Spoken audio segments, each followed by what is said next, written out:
Okay, welcome back to the channel. So this is going to be part 2 of the Dynatek install on the Sportster. There's going to be more than just the Dynatek. There's a new fuel line, going to do the tank, got to do a VOES install on that. Still got to static time the bike. I actually lifted it up a little bit ago so we can get access to the wheel. Still got to take the plugs off. We got to find top dead center, all that stuff. So I did kind of go through the wiring, and I'll show you this. So the purple wire that I have here goes to the VOES. The green wire goes to the TAC. So let me go here and I'll show you on here. So on the service manual that shows the wiring diagram, you can see the VOES here. The violet with the white stripe goes to ignition module, so that's going to be the purple wire that comes off the Dynatek, and then the black wire actually goes to ground. So if we go to the next one, this is the TAC that I have on the decoded digital. The yellow wire is the TAC signal, and if we come back over here, got my tripod in the way, I've isolated the yellow wire right here. So that's the only yellow wire coming out of this harness that comes up out of this TAC. So we got to do that. Let's go over on this side. We'll take a look over here. Whoops, I got to go this way. We'll take a look on this side. All right, so this is the harness for the VOES. So we're not going to use that at all. I'm actually going to clip this ground wire because this purple wire goes to one side of the new VOES, and the other side of this switch here goes to the ground. So we got those wires all set. I just got to, cut that off. So I have the old one. I think this one is still good, but I bought that new one a while ago, and I'm just going to replace it while I got the tank off, and I got all this off. So we'll get going on that and start. First of all, I want to get the motor to top dead center. I want to static time it. So let's go back over there and do that. Okay, so first we've got to take these plugs out.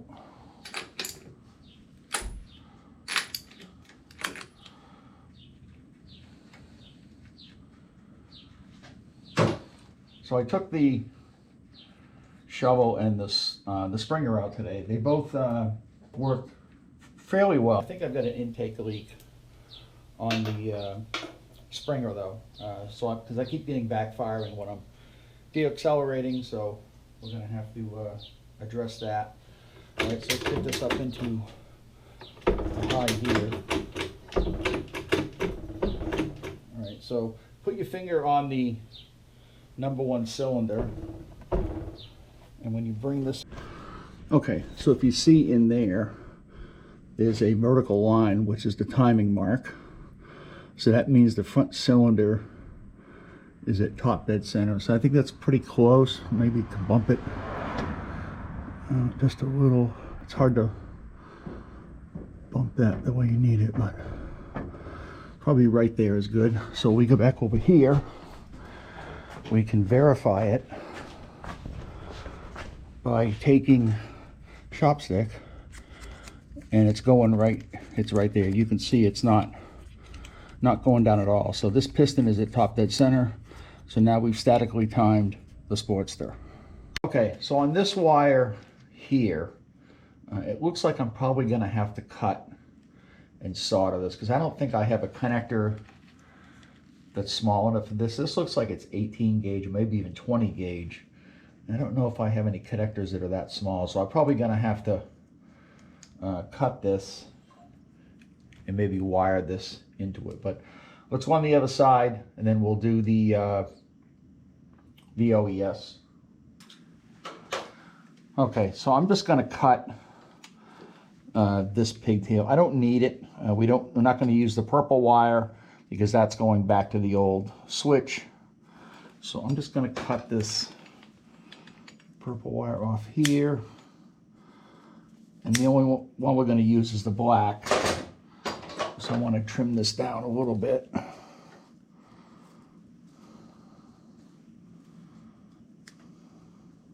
Let me get my knife. Probably be a little bit easier. Yeah, it's a lot easier with the tank off. So we got the black there. And it doesn't matter which one we use on this one. They're both the same. So we get that. I think on this side we'll use this connector because I already have the BOES mounted, and as soon as I get this done we can put the carburetor back on. So we'll get that there.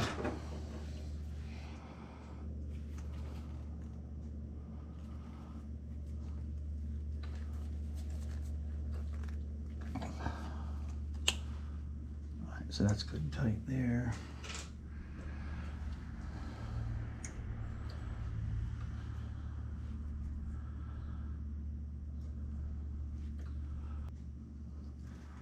So I've actually got a camera back here, and I have my security camera up there so you can see that. And I have another camera behind me, so I'm just trying to do some different stuff with these cameras. And we need this purple wire. I'm not going to cut the purple just to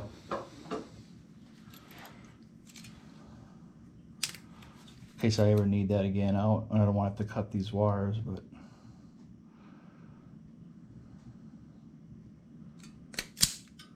that.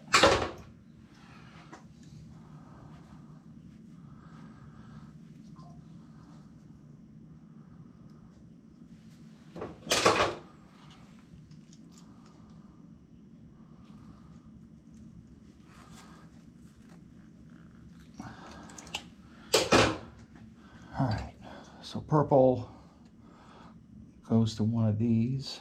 Actually, I'll do this one.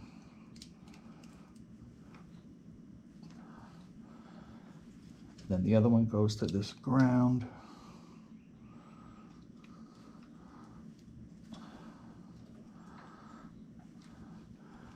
And then we can our wire tie this up so we can hook the carburetor back in here. Let me take this off because this is not going to be right if I do it like that. So I don't think this video is going to be out on the Sunday like I thought it was going to be. It's probably going to be middle of the week sometime because why isn't that going up there? All right, so now we got to go to the other side and we'll do the tack white. Before I forget, I can find it here. I want to put this clear timing plug in here so nothing gets mixed in there. I don't know how well this is going to work to actually see the timing mark, but we're going to give it a shot anyway.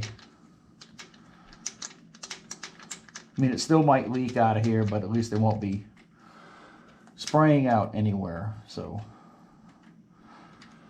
and we should be able to see it with a timing light, I would think, but we'll figure that out later. All right, so let's go on the other side and we'll do the tack connection.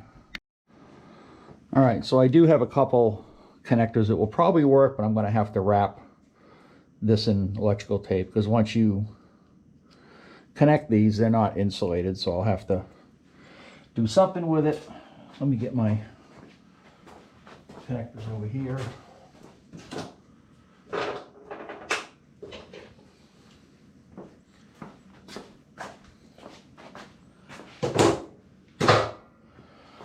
All right, so we want to cut that right here. I still think that wire is going to be too small.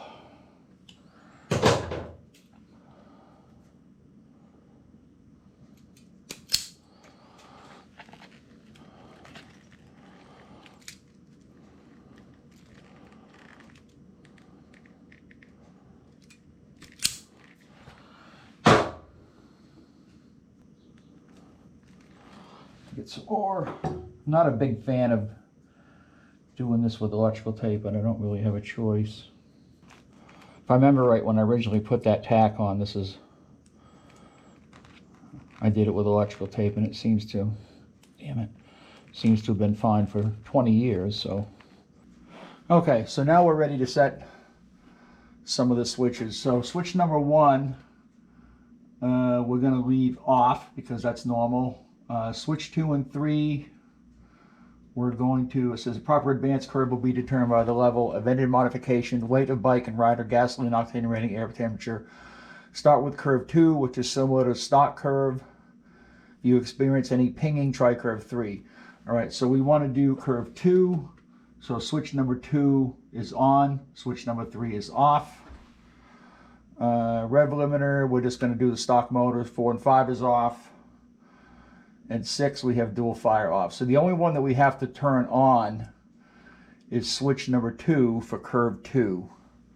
So let's go down there and do that. I'll see if I can see that without a magnifying glass. Okay, so it looks like they're all on. So we only want 2 on. Are they on? Oh, it looks like they're off. Okay, they're all off. So 2 is the only one we want on. So we're on, at least I'm on day 2 of this, because this has turned into a real pain in the ass. And I'll show you, it's all fixed now, but let me show you what the problem was. So we get everything hooked up, coils all set, plugs are in, we get the timing light hooked up. The problem I had was in the instructions, they tell you to bring the motor to top dead center, which is a vertical line. The problem is when you do that, you know, it has to be on the compression stroke.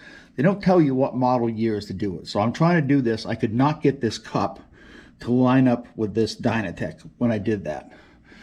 So let me show you what I mean.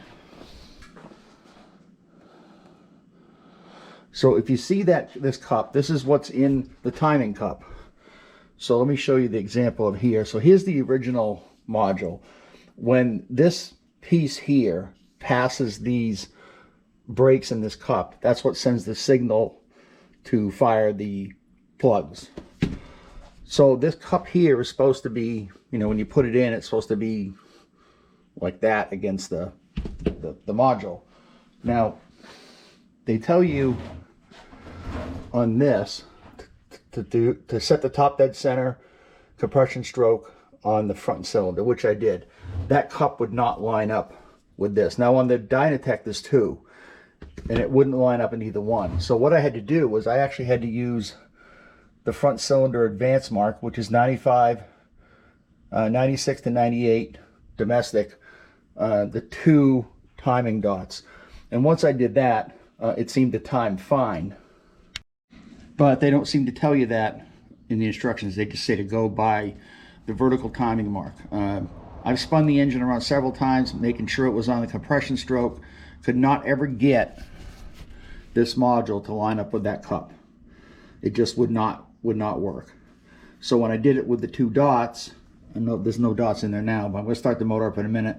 It lined up fine. So let me start the motor up. We're going to hook the timing light up, and I'm going to show you what it looks like. If I can see it, I'll have to hook a light up in there to maybe get a better look.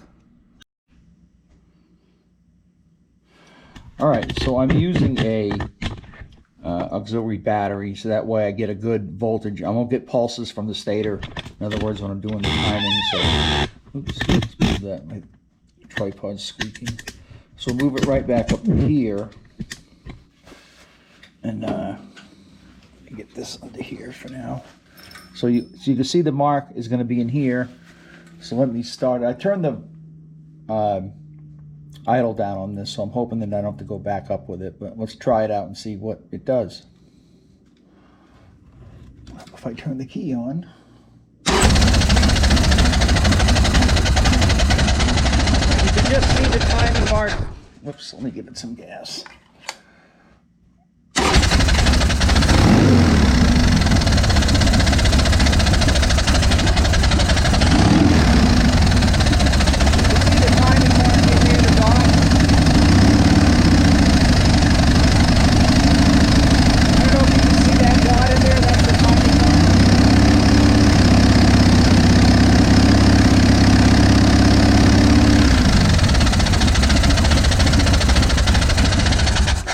Anyway, that's the oil that comes out of this. That plug doesn't work. That let me get this out of here because this thing is leaking.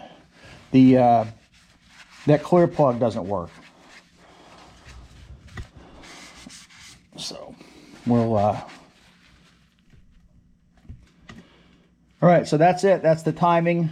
We're going to put this timing plug back in.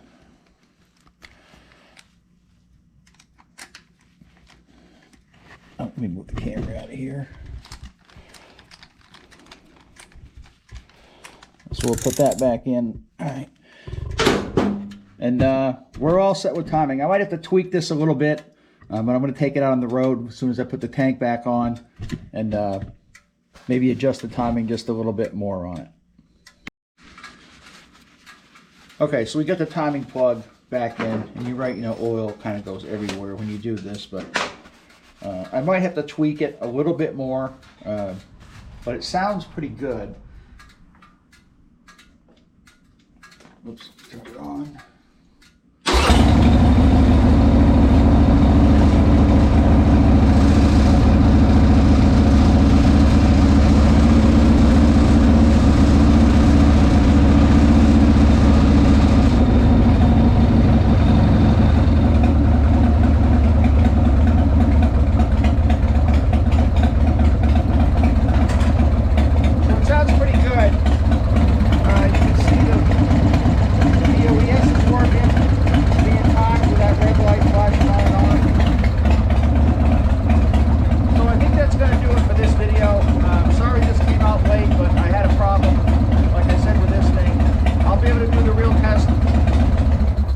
I'll be able to do the real test when I get it out on the road and open it up to make sure it's not going to be misfiring or backfiring or anything. But any updates to this, and I'll do another update video if I have to change any settings on it. So anyway, that's it. Thanks for watching. I'll see you in the next video.